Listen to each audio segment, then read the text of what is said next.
মায়ের কথাও শুনতে চাই, শ্রদ্ধেয়া লায়লা রহমান। এবং বয়স হয়েছে কিন্তু আমি শুনেছি যে এখনো মেয়ের জন্য পিঠা বানায়, মেয়ের হাত পছন্দের পিঠা। হ্যাঁ, মানে আম্মা তো আসলে, এটা শুধু আমি না, আমার মনে হয় যে যে কোনো সন্তানের জন্য মা যে কত বড় একটা সম্পদ, আমি সম্পদই বলবো।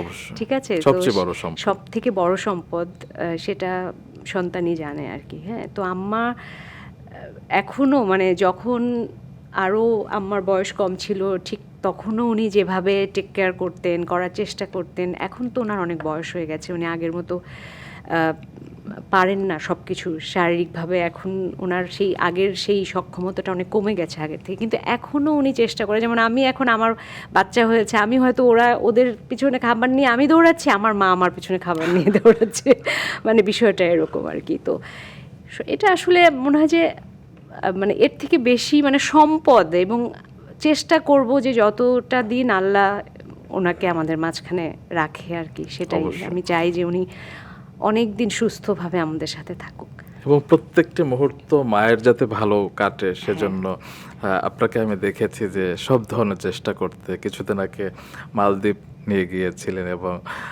এত সুন্দর করে ঘুরেছিলেন, সেই ছবিগুলো দেখে আমি ফিল করেছি। আসলে আম্মা আগেও যখন আমি মানে বাইরে শুটিংয়েও আমার যখন যাওয়া হতো, আমি মানে আমার সাথে উনি কাজের সুবাদে বা এমনিতে অনেক পৃথিবীর অনেক দেশ আমি চেষ্টা করেছি ওনাকে নিয়ে যাওয়ার। এখন তো উনি সব জায়গাতে যেতে পারেন না, তো তারপর অনেক দিন মাঝখানে যাওয়াও ওনাকে নিয়ে যাওয়া হয়নি। তো এবার হঠাৎ করে আর কি ঈদের, রোজার ঈদের পরে প্ল্যান মানে করে, হঠাৎ আমার বড় বোন সব মিলে আমরা একসাথে প্ল্যান করে যে কাছাকাছি আছে, মালদ্বীপ তো অনেক দূর না, আম্মাকে নিয়ে যায়, আম্মা অনেক খুশি হবে।